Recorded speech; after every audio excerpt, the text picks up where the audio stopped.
Hello and welcome to Stargazing, the show that brings you up close and personal with your favorite stars of reggae and dancehall music, Jamaican popular culture, and people who've impacted society in a very big way. I'm Sean Kane. We invite you to subscribe to the Stargazing with Sean Kane YouTube channel, like and share the videos, and leave a comment.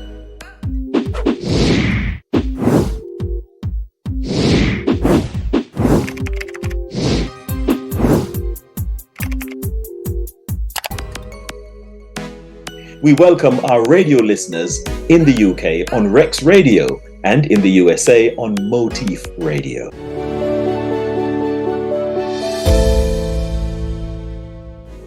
In this edition of the show, we'll speak with educator, author, writing coach and singer, Dr. Betty Lamini. Let's take a look. Oh, my friends. Dr. Betty Lamini is a humanitarian who has spent her entire life advancing the human cause. She was born and raised in the Kingdom of Swaziland in southern Africa. She completed a bachelor's degree in education in her home country and subsequently embarked on a career in teaching. Dr. Lamini eventually advanced to the role of senior lecturer at the University of Swaziland. After spending several years teaching English language, creative writing and literature in Swaziland, she moved to the United Kingdom. While living and teaching in the United Kingdom, she earned a master's degree and a Doctor of Philosophy degree, a Ph.D. She subsequently emigrated to the United States and became a professor. The Swaziland native has taught African Studies courses in the Hamilton Lugar School of Global and International Studies at Indiana University and at the Michigan State University in the North American nation. Her research interest is interdisciplinary, including theatre, development, women and gender, comparative cultures, and isiZulu. Dr. Betty's overarching emphasis is on development through the arts, particularly in how drama and singing can be used to drive change within humanity. Dr. Betty, who wears several hats, has been a pioneering Swaziland writer for more than 30 years. She is a published author of short stories, novels, poetry and academic books which are written in English, Swati and Zulu languages. Among her published titles which are currently available on Amazon is From a Chicken Run to the Sky, A Woman's Walk of Faith. One of her novels has won the Macmillan 2008 Grand Prize. In addition to her books, she has recorded and published several albums which include Born to Enrich Humanity. Her latest single is titled The Name is Jesus. Her musical works are available on Spotify and other major digital platforms. Dr. Betty spends much of her time nowadays as a writing coach, where she guides both new and experienced writers. She told the Stargazing with Sean Kane show that as a writing coach, she encourages the people she works with to develop their confidence to tell their stories in their own styles and voices. Her coaching interventions support the writers in logically structuring their creative writing projects. She is also the founding president of Fight Against Poverty Association, which is a non-profit organization that empowers women in Southern Africa by providing them with workshops and grant writing services for their income generation projects. The organization also provides education for vulnerable and orphan children based in one of the regions of the Kingdom of Eswatini. The Swaziland-born educator, who grew up in a Christian setting, explains that God spoke to her at the age of 16. As a result, today she is also a devout Christian who ministers the Word of God. Her lifetime devotion is to always encourage everyone to be kind and live according to the teachings of the Lord.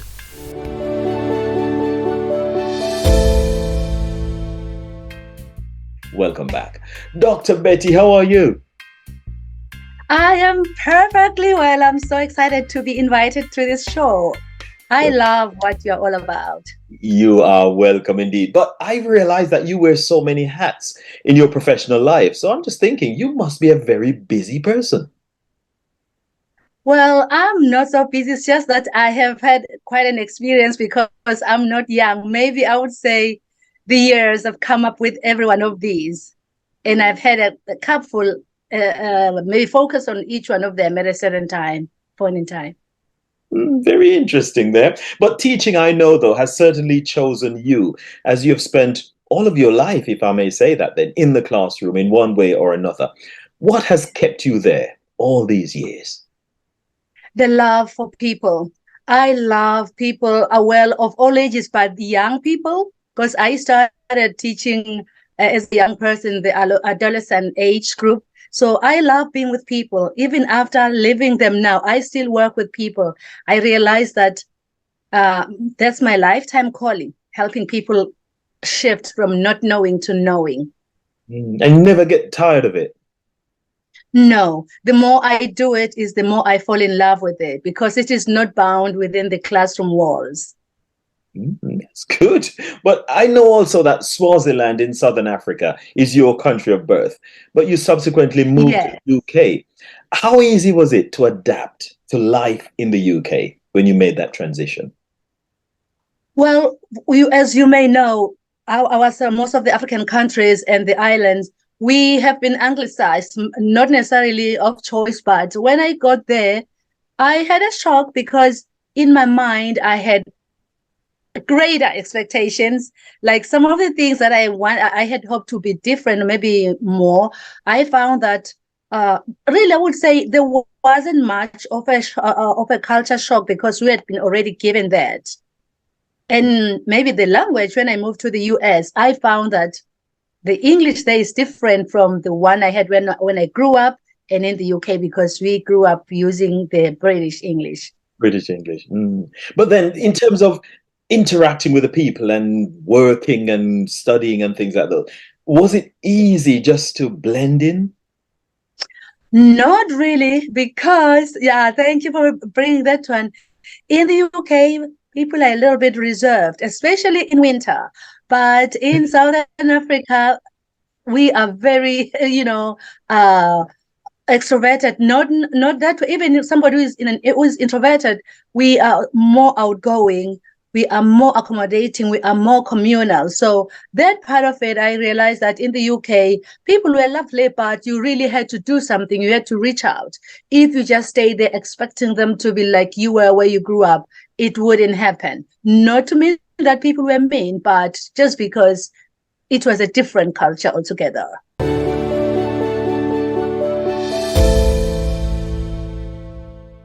You're tuned to the Stargazing with Sean Kane show, and we're speaking with educator, author, writing coach, and singer, Dr. Betty Lamini. We're going to take a quick break. We'll be back in just a moment. Stargazing with Sean Kane brings you up close and personal with your favorite stars of reggae and dancehall music and people that have impacted society in a very significant way. We invite you to subscribe to the Stargazing with Sean Kane YouTube channel, like and share our videos, and leave a comment as we bring you fresh content every week. The Stargazing with Sean Kane show will inspire, educate, and bring out the best in you. Stargazing with Sean Kane, up close and personal. Hi everyone, this is Sean Reese, and I'm representing for the Stargazing show with your boy Sean Kane, featuring artists from around the world. See? So hit that subscribe button and notification bell. See? I will never break my bridges down. I know you, Lord, and I will stand my ground. You are the King of Kings and Lord of Lords. So the fire keep blazing. Well read. Stargazing show.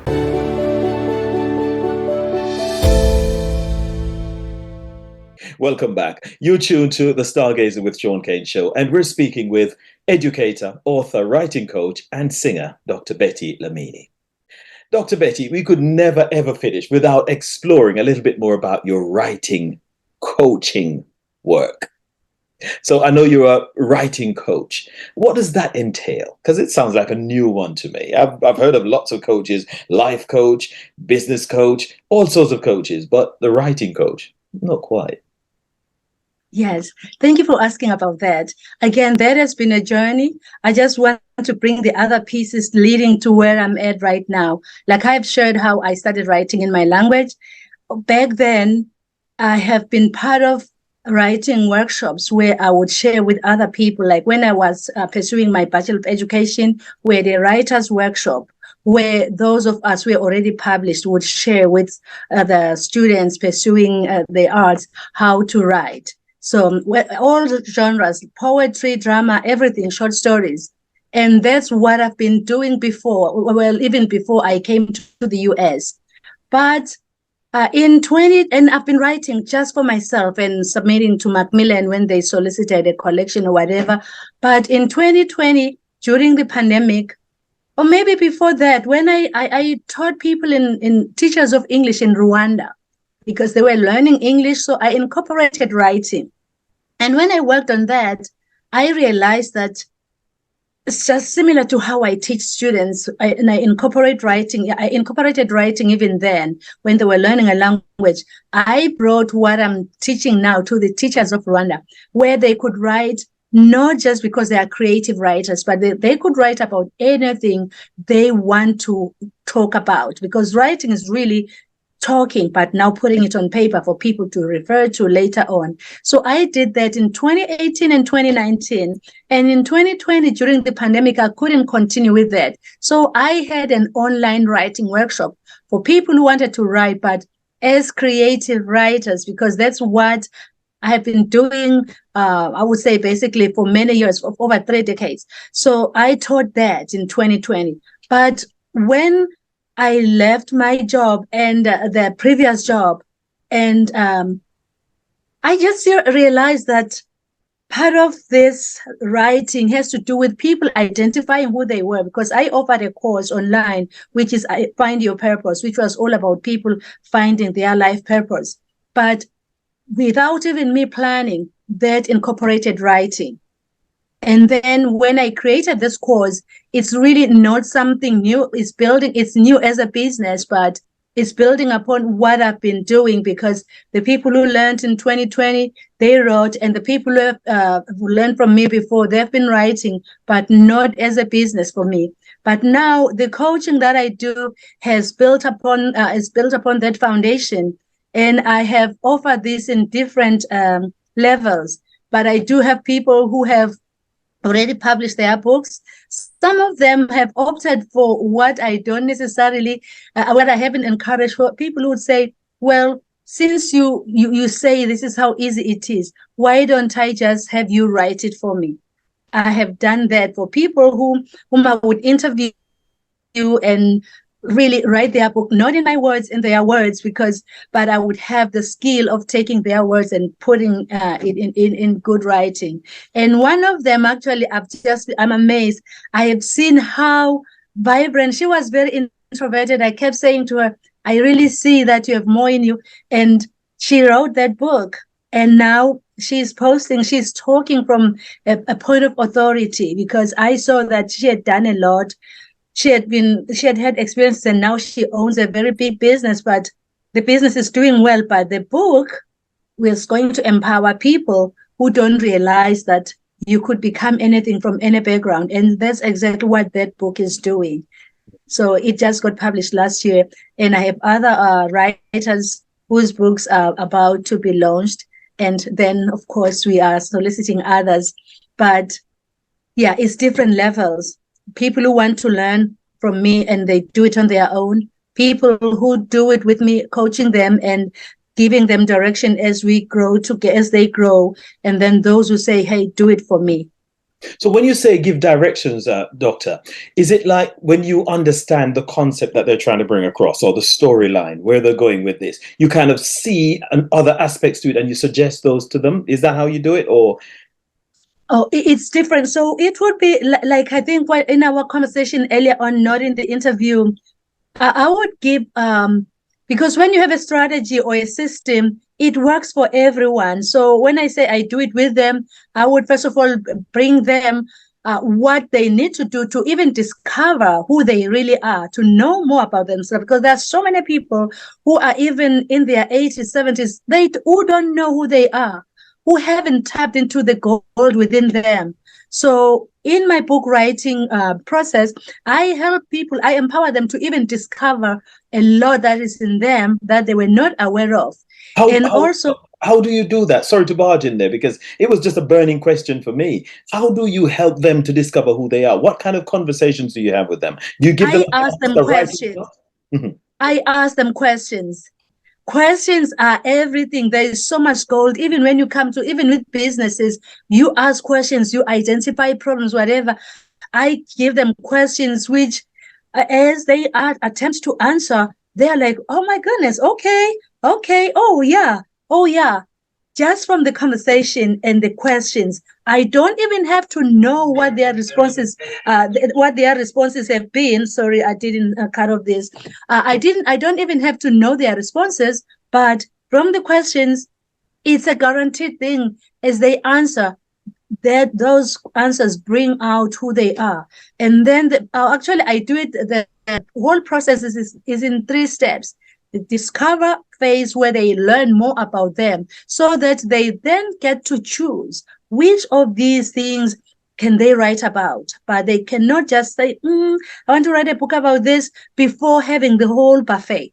The first discover, the D, discover your book within you, but you can't discover a book within you before discovering who you are. So the discovery phase. And then the second phase is the design.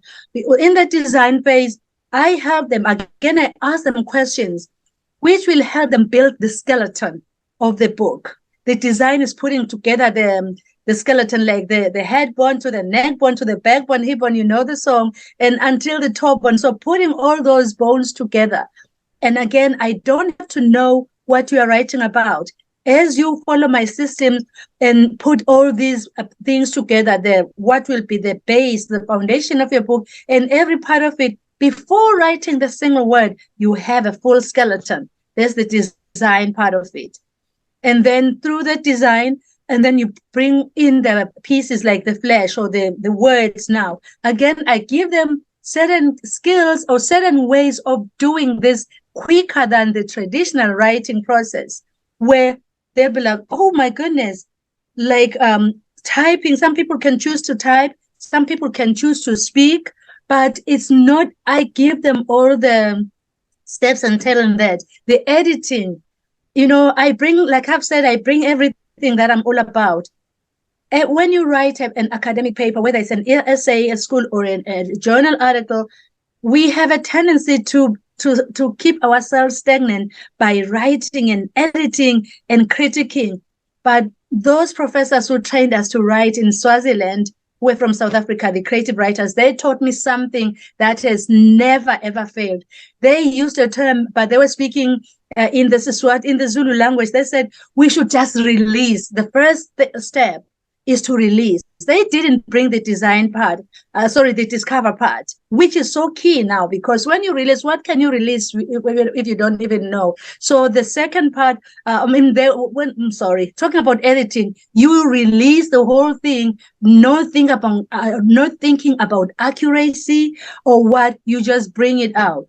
But if you follow the system, you will not battle much with the editing, because the structure, the design part where you have the structure, will eliminate all that doesn't belong.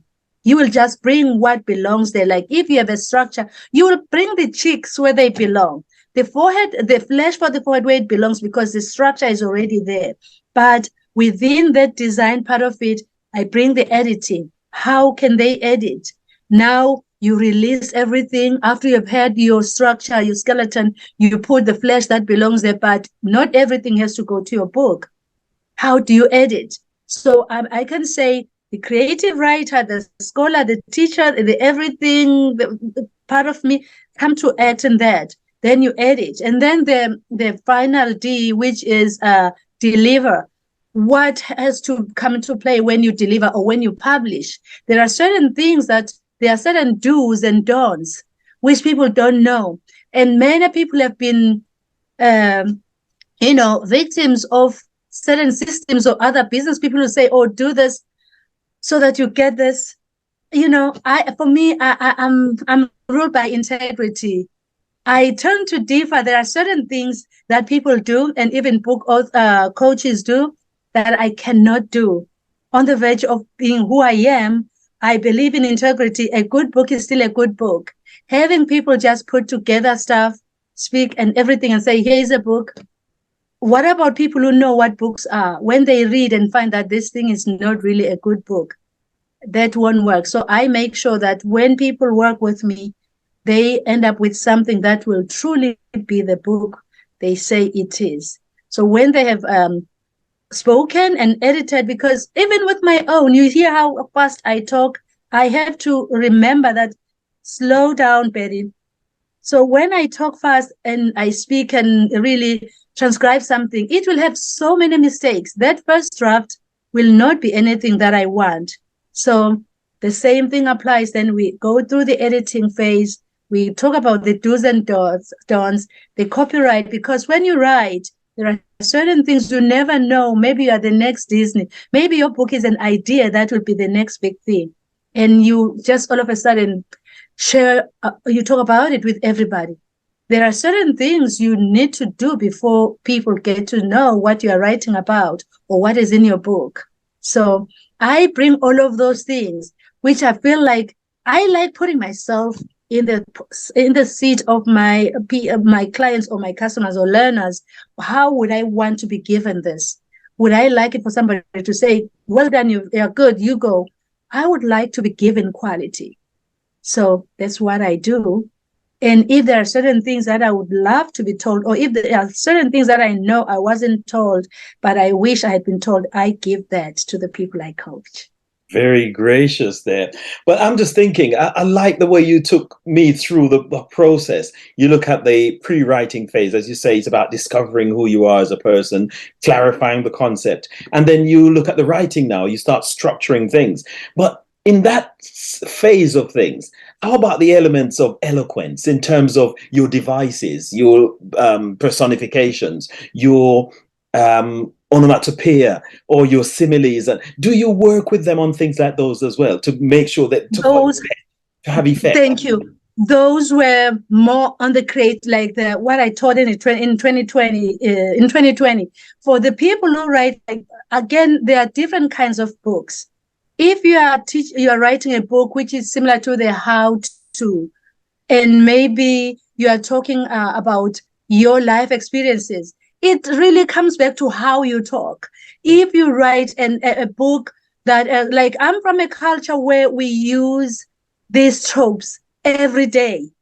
Like when I talk, I would bring a hyperbole without even thinking about it, or maybe a simile, or whichever of these metaphor. Metaphors, all of them, personification, these, if there's part of your way of expressing yourself, it has to come in. But when you bring it like a brooch that I can just throw in here, and it's like sitting on ground that it doesn't belong, it looks weird. So I feel like for the how-to books, let's say you are writing a book about you have this program, you have your channel, you want to help people who want to have what you have. When you teach that, you won't bother about those metaphors, hyperboles, and all this, the embellishment of language. You will just you are making sure that they get the point. So some of the books, that's something that I bring out. I have to, first of all, see what kind of book are they wanting to write. If they want to write a creative book, oh my gosh, like with me, suspense, all of those. But for the people who are writing maybe how to do photography, how to start a business, those things are not an issue. Nobody wants to be suspended. They want to know, tell me what to do, how you bake a cake, put the flour, cream, do this with the cake. Logical steps. Yes, for the how-tos. But for me, I am a creative writer. And really, even when I talk, I remember even in the job, somebody said, you have to make a difference, because sometimes I would bring metaphors. And when you speak and you like using metaphors, it's important for you to bring that, like if you are making a formal presentation, that this is what it is, because it's easy for people to think that that's part of your presentation, because I have had a tendency of bringing these tropes in settings where we are all about the facts and we have to be so precise. So again, those are the things that I have to bring to the people who learn from me, because I have that background of knowing the differences, my literary theories and everything. that's different from the how-tos. But for people who are into that, because we still need books, we still need movies. People still need to be entertained, to read and be suspended and be like, oh my God, I can't wait. I want to know what happens next. How to bring that. I also teach it to those who are doing that kind of writing because I have done it. Like the Siswati novel, it has a lot of that one. Really, even the Siswati speakers, because I'm so much deep into the language, I like it. Some people say, hey, this language, because it's all about appreciation of the language as well. So if a book is focused on that, bring it home. But for the how to live all that meticulous, kind of language, bring the layman's language, let the person know how to bake cakes and sell and make money. So I do that. But first of all, I just mentioned that for this kinds for somebody who wants the creative part, that's there as well. But somebody who wants something creative, it's a different content altogether from the creativity. I'm sorry, from the how-to. I can appreciate that because, as you say, if it's a how-to book, people don't really want to be hanging, don't want to be suspended. They want to just go straight to it. You put this here, put that there, take that away, put that in, add this to it, and then you've got to your outcome. Because your algorithm of your set of rules, your steps are there, and you achieve your outcome. But if it's creative writing now, you need to embellish things a little bit more. You need to let the reader hang suspended and wonder what's coming next or something like that. Use a nice little personification so that they can actually see this element because you and taste as they read. Let them salivate. Let them cry. In 2020, when I was really play with them, hear sounds. Let them feel a funny sensation, all of these things. They need to be drawn into the story. But I like also when you mentioned that you let them write in their own voice. So you don't try to impose anything on them. If this is how this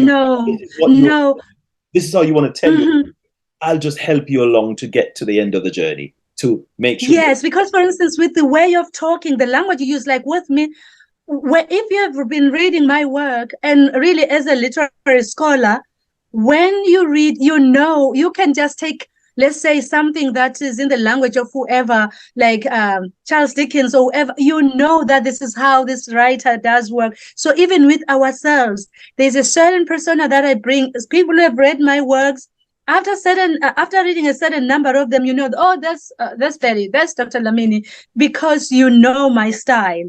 Really, a style is not something you have to be intentional when you work against it. But it comes spontaneous because this is who you are. So, but in the how-to, we leave out all the settings, like this background here.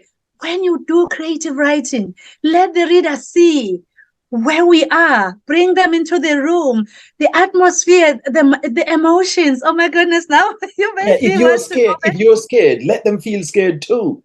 Yes. If you're excited, let them feel that excitement as well. Yes, let them hold their breath. If you're nervous, let them start shaking too. Yes. So it's just your tone, it's your choice of words, it's your style. All of those have to come together to bring out that kind of effect. Yes, actually, these days, that kind of writing for me, because that's who I am really, I feel like it is somehow, there is a large number of people in the how-to, and there are still people doing it, but the space of the how-to kind of books where the 3Ds, the discover, design, and deliver, that kind of strategy is used, has got so many people. But the creative writing, which I believe really, my belief is that some people say, no, I'm not a creative writer, but I would say, no, you are wrong. We all have our level of creativity. Because really we do. We all tell stories. We all talk about things. And imagine when you come telling somebody, you tell even what was going on there. Sean, let's not go there. I know. I can see that you're digging. I'm getting you all, digging into it now and feeling it and getting into your zone and everything. I feel that, Doctor.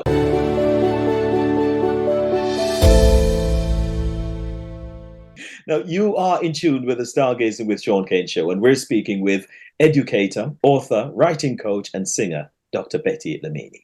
We're going to take a quick break. We'll be back in just a moment. Stargazing with Sean Kane brings you up close and personal with your favorite stars of reggae and dancehall music and people that have impacted society in a very significant way. We invite you to subscribe to the Stargazing with Sean Kane YouTube channel, like and share our videos, and leave a comment as we bring you fresh content every week.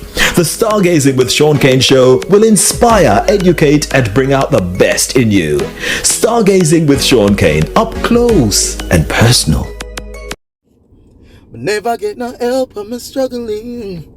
Yo, this is Relevant Boss, and I'm here to represent the Stargazing show featuring Sean Kane. This show brings you up close and personal with your favorite dancehall and reggae artists. What I love about this show, it gives young artists an opportunity to share their story and to talk about the obstacles that they've been through to get them to where they are today. Don't forget to subscribe to the Stargazing show on YouTube. Big up yourself, Sean. Out. Hey yo, it's me, your truly Fitzroy Lee 123, inviting you to check out Stargazing with Sean Kane. Anywhere you're there in the world, Stargazing with Sean Kane. Stargazing, it's amazing. Keep it blazing, Sean. 2x10 man, move real fast, yeah? This is the boy Master Record, the girls them checker. You're watching the Stargazing show with Sean Kane. Up and personal. 2x10 man, move real fast. That's why I can't stop touch her now. I fall in love with the touch her now. Oh no, Father Knockins boss. Watch her now. You're not in tune to Sean Kane and the Stargazing show.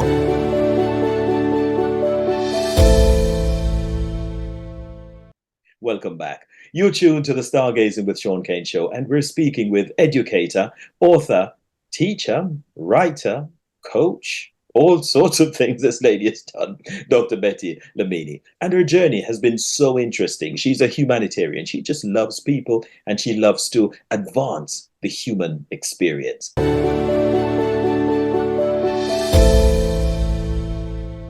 Because we've peeled away so many layers in terms of your singing, in terms of your writing, in terms of your coaching, in terms of your teaching. So we're looking now at another layer, which is your Christian faith. How did you develop? Yeah. How did that come about? How did that become so strong within your journey and your experience? My background, upbringing, but I want to say something. I grew up in a religious setting, but over the years, I've noticed that that's different. How I am now, I don't have a religious approach to my faith, because that is kind of, I would say there is more to the I just feel like right now in my faith, and really the way I understand God, He is loving, and I cannot love and serve Him without loving people, forgiving people, and appreciating people, and saying thank you to people maybe who have planned to do me wrong. But because of my faith, I understand that all things work together for good to me, because I believe in Him. If somebody punches me, that punch might be something that leads to something bigger. So the person was harming me, but hey, thank you for punching me. So, because now look where I'm at. If you kick me, maybe I wouldn't have jumped across the river, but you kicked me so hard that I landed to the other side of this thing. I wouldn't cross on my own. So I just feel like it's really about loving people, because we are all God's people. God is all about love. He is love, and He wants me to love people. A true humanitarian, Dr. Betty. Everything you do, it's about advancing the human cause. It's about helping people to enjoy the journey, understand the journey a bit more, so that it can make sense to them and they can see why they need to enjoy the journey. They need to live and just be of service to humanity. What else should you be? You know, just be of service. Yes. Exactly. Because what are you doing here? You are serving. Today you are serving me, even allowing me to breathe, to share. People don't know there's power in sharing. Anyone who allows you to his space, giving you his time to listen to you talk. You don't talk like him, but hey, Betty, he has allowed you to speak in his space. This is a huge gift to the people who can relate to what this woman and all the other people that you host. Hey, you are such a big gift. And if we can understand it that way, that in life, everybody has room. If you are a cleaner, you are of service to people. Imagine if a cleaner would say, I'm not doing it. Everybody stops. What kind of stink bombs will you have around us? If all the people who prepare the food, all the farmers would say no. So for me, I don't believe in all this. Really, that's why I feel good about, I want to put the title Dr. Betty. I mean, everywhere I go without putting it in my head, but like, it's not the main thing. I want people to see me, how I portray myself, how I do life. I respect people, but still with that title, because the world says people with this title belong to a certain shelf. They are not accessible. They talk to, no, the title is there. Don't remove it. Respect the title, but let me be a good person and a good friend to people of whatever caliber. That's what it's all about. And let's respect everyone. Well, the singer Stevie Wonder once said, people make the world go round. Yes. Oh my goodness. What if the bin man didn't collect the bin, as you mentioned? What if the doctor didn't do a bit of surgery? What would happen? What if the teacher didn't teach? What if the bus driver didn't drive? What if the pilot didn't fly? My goodness, exactly. And then you find some coaches. And for me, I would say this because I'm a coach as well. And really, and one that has all the credentials as an educator like you do. We are teachers. We are the ones that just rip up all the not knowing, that, from not knowing to knowing. But people say, oh, the education, please. People who say education is not really important now, no, they are wrong. We need everything. We still need coaches. Education, formal education is not everything, but we need it. The technology, where will it come from? All these discoveries, the new things that how to deal with the challenges we have. Education is needed. I'm an educator for life. Stop saying no education. Education is needed, but it is not everything. And it is not only formal education with a paper. And the paper is important as well. We need access to certain spaces, and you will bring your paper and say, hey, I'm Mr. Kane. I'm an educator. I have this paper that proves it. They allow you in.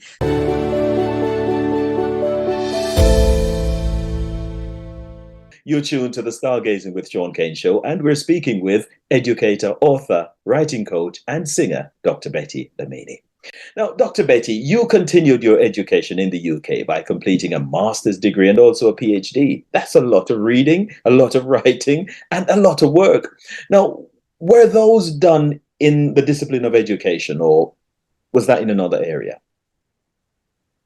Well, it was still within, but really another area, because although my first degree was a Bachelor of Education, over there it was more in the arts. I studied 20th century English literature, incorporating writing as well.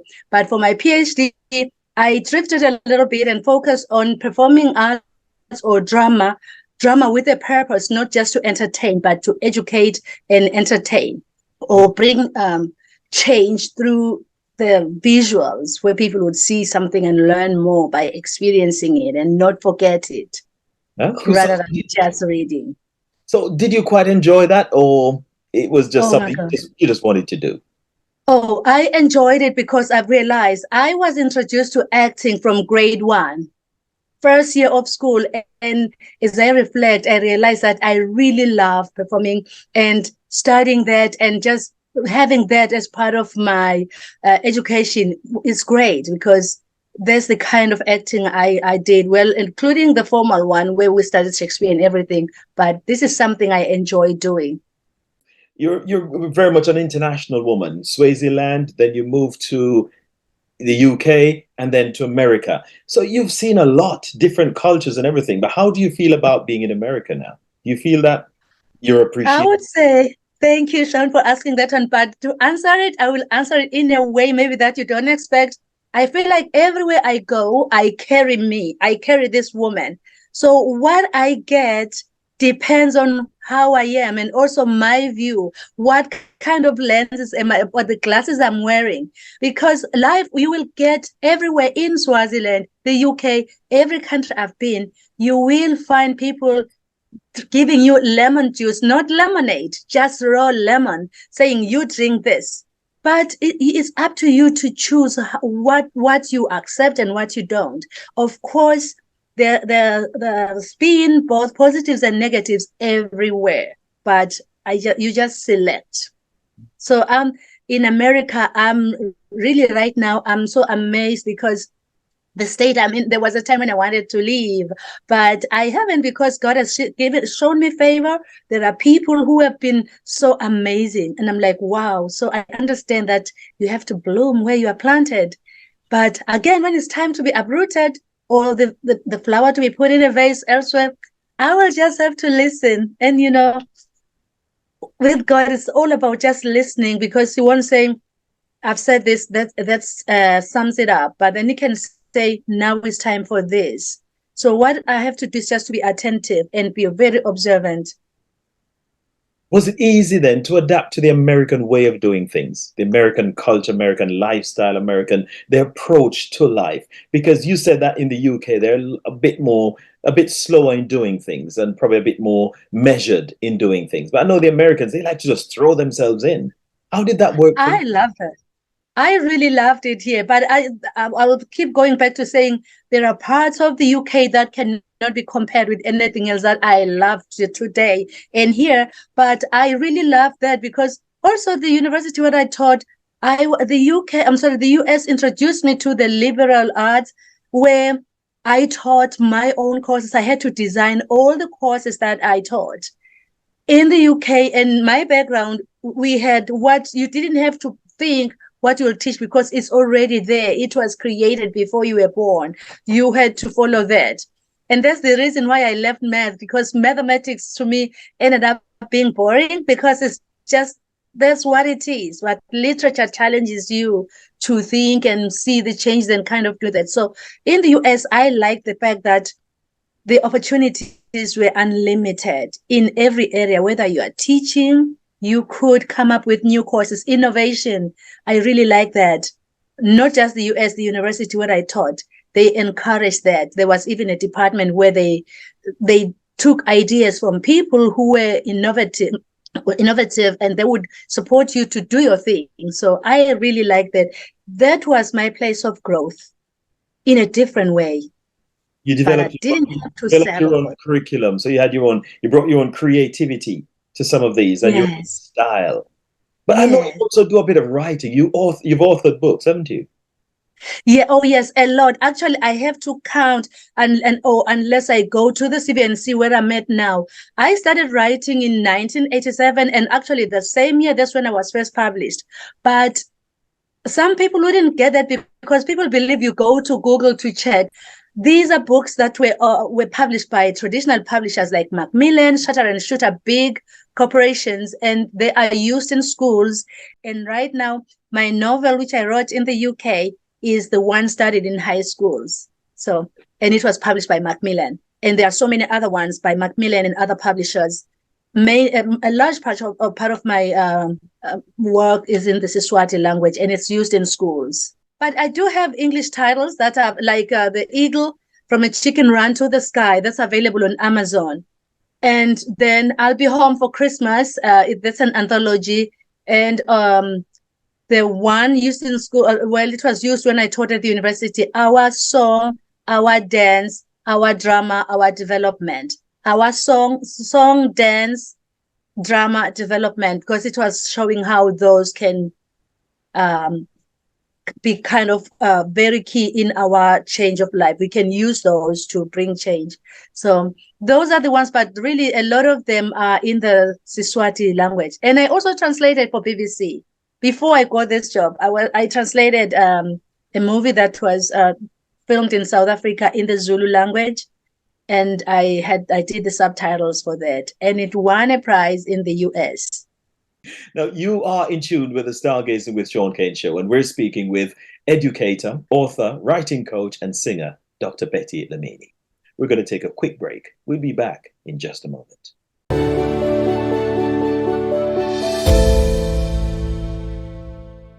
Stargazing with Sean Kane brings you up close and personal with your favorite stars of reggae and dancehall music and people that have impacted society in a very significant way. We invite you to subscribe to the Stargazing with Sean Kane YouTube channel, like and share our videos, and leave a comment as we bring you fresh content every week. The Stargazing with Sean Kane show will inspire, educate, and bring out the best in you. Stargazing with Sean Kane, up close and personal. Yes, give thanks, people. You don't know, so this is the wordical poet himself, the lyrical poet, yeah man, wise words, and you're tuned into Gazing with the Stars, Stargazing. Find out more about your local reggae artists. Find out how they became artists. Find out what makes them tick. Find out how they was able to write these kind of hit songs. Stargazing, Gazing with the Stars with Sean Kane, straight from London, England. You get me, mate? Oh, bloody hell. Did you get that? Gazing with the Stars, wise words.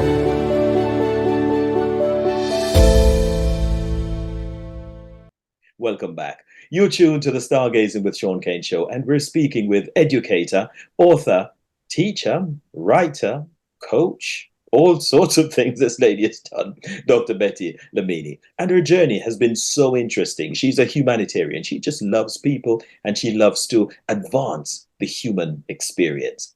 Now, Dr. Betty, I know, well, I just have to ask, is there no end to your talents? Because you've done so many things, you know, writing, teaching, and now you're making records.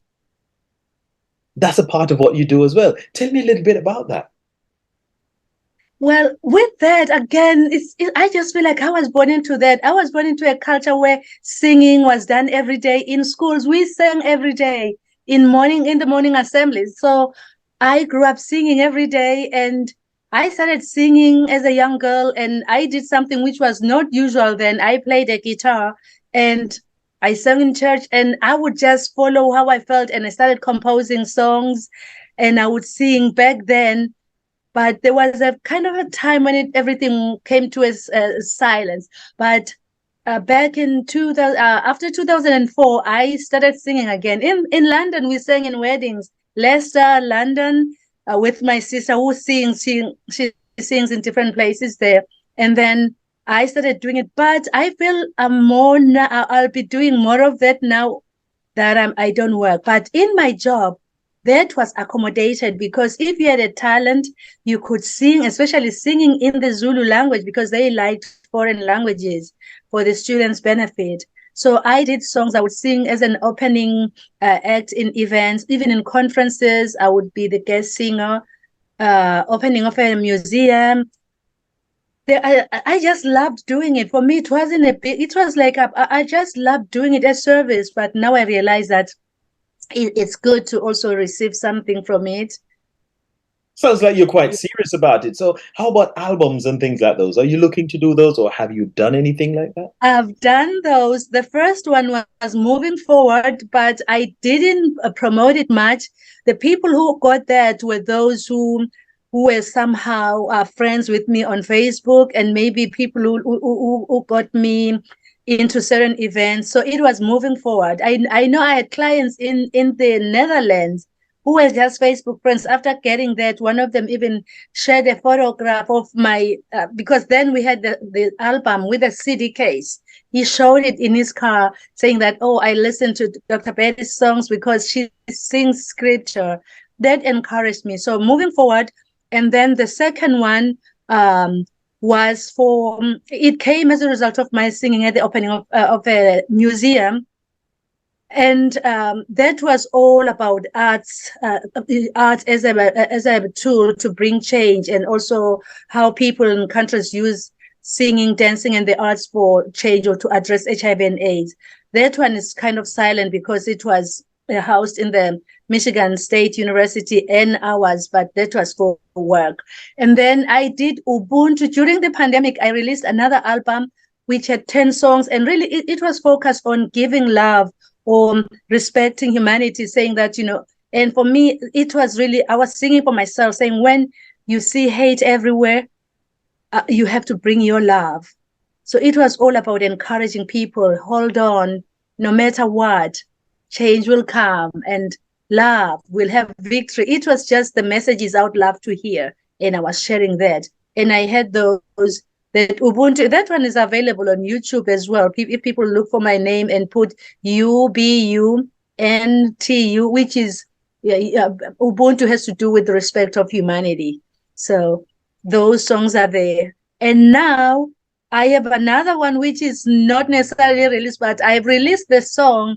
The name is Jesus. It's part of a redeem. That one, that's the one I'm focused on right now. So yes, the name is Jesus is my recent baby. I like when you say, it's the rhythm, because that's what we say in Jamaica. Somebody send you a rhythm and you kind of just put some vocals over that and you got a rhythm. So reggae, how did that come into it? Because I know that you've got some reggae going there as well. So where did that come? I love reggae. Really, some people who know me even from back home wouldn't know that because they didn't. Growing up as a Christian, you wouldn't find reggae in church. But for me personally, I loved it. We had the singer Lucky Dube, and we appreciated Bob Marley, and all the singers from the islands. Really, they were known. They were featured on radio. So I love reggae. I just like the rhythm. And even when I started playing my keyboard back home, I would use the reggae, when you just click and it comes automatically, you don't have to work so hard. So I use reggae a lot, reggae and rock. So when I got the opportunity in 2022 and I listened, I was like, I'm all in. And I invited my sister in the UK. So the two of us in that rhythm are a little bit different because you can tell that we don't have everything like the way we say the lyrics. Our lyrics is not like the islanders, but we love it and we are part of that. So yes, you like the rhythms that you get. I do. Oh my gosh, I do. Because I'm like, you have heard song dance. I like dancing. So with the rhythm, you can't just sing and be like this. Holding your hands. Oh, I'm positioned badly here. You can't be holding your hands like that. We have to have some moves and do something with the rhythms. And this is how I feel like God wants us doing that, enjoying life. So I like that song. You can't listen and sit still. Well, I can just imagine because you're a Southern African lady. And I know, especially in South Africa, those people, they've got rhythm. When you see them dancing and chanting and all of that, even if it's just a public, I remember during the time, it probably was the darker parts of South Africa during the apartheid era. And used to have, there's a program that we used to watch in Jamaica called South Africa Now. And you used to see all the protests, dancing and all that kind of thing. And they were just in unison. Everybody was doing the same thing at the same time. It was beautiful. So I taught that. I created a course having that, and you mentioned the word chanting. I taught my students, I don't know how many hundreds or thousands I've taught over the 13 years. They learned how to sing, chant, and dance in the Southern African way. And some of them learned the language and they learned how to compose. So I taught that as well at Indiana University. Listen to this lady. I'll tell you, Dr. Betty, you're just great. Well, you are in tune to the Stargazing with Sean Kane show, and we're speaking with educator, author, and also writing coach, Dr. Betty Lamini. We're going to take a quick break. We'll be back in just a moment.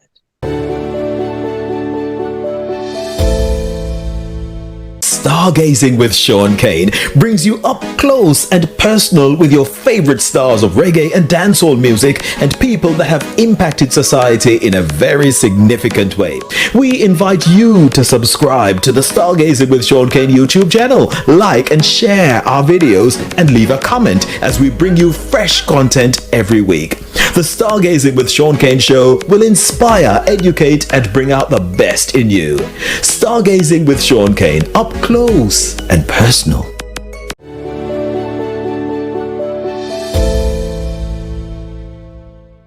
Dr. Betty, I tell you, what a journey, what a life, and you continue to be of service. We're so thankful to have you, and thankful that you are helping humanity and sharing your skills and talents with the world. It's helping to make a difference. Sometimes we don't always see those things right there in front of us, but they are making a difference, and people are feeling them. People are being impacted by them. So thank you so much for coming on and sharing your story with us.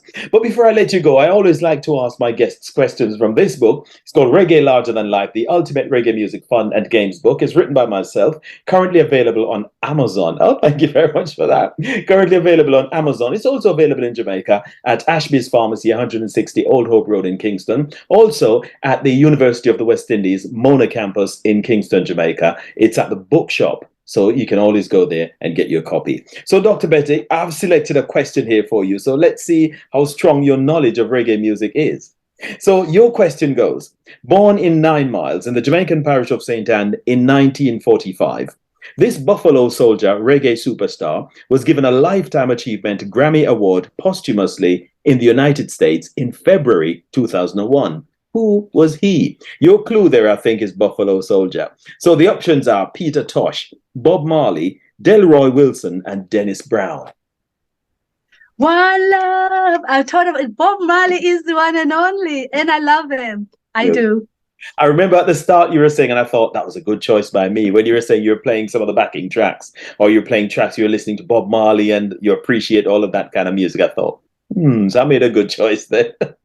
Yes, Dr. yes. Betty, thank you so much for that. The question was taken from this book, is Reggae Larger Than Life, the Ultimate Reggae Music Fun and Games book, written by myself, currently available on Amazon. It's also available at the bookshop there at the University of the West Indies in Jamaica. So, Dr. Betty, thank you so much for sharing your story. It was a pleasure speaking with you. Thank you, Sean. Thank you, Mr. Kane, for having me. And I really would like to have my own copy. So because mine has to be signed, I have to organize with my family over there to order it and then to have it signed so that it's sent there. We will talk. Thank you so much. Dr. Betty, anything you say, your wish is my command. Thank you. You've really given to me. I have enjoyed. I've started my day so well. You can tell this just gave me joy. It wasn't an interview. It was like we are in your lounge and we are just having fun. I was myself. I really appreciate the way you make people feel so free. You have made me feel so free in your space. Thank you so much. I'm glad that you feel that way, because that's always the objective. I don't want it to feel like you're being grilled or anything like that. I just want you to feel like we're having a little chat. We're exploring your journey and your story so far. And just feel free, feel comfortable, just sharing, It's your moment just to talk about where you've been, what you've done, and how you've impacted humanity. And that's why the show is aimed at talking with people who've impacted humanity in a very significant way. And you have. You've taught at all levels, let's say, right up to the university level. You've taught people who are studying their degrees and all of these things. And you're coaching people now, helping them to develop the skills so that they can express themselves. And whatever stories they've got within, they can bring those across in ways that people can read and understand. If it's a how-to book, you help them to actually explain and express all of that so people can follow those steps that are clear. You help to make it clear, show them how to clarify their ideas, and so that the reader can easily follow and make sense of it and actually get out of it what was intended for them to get. Dr. Betty, thank you so much for your time. Well, that's all we have time for in this edition of the Stargazing with Sean Kane show. Our special guest was educator, author, writing coach, and singer, Dr. Betty Lamini. Please subscribe to the Stargazing with Sean Kane YouTube channel. Like and share the videos and leave a comment. Until next time, this is Sean Kane saying thanks for joining us. See you soon.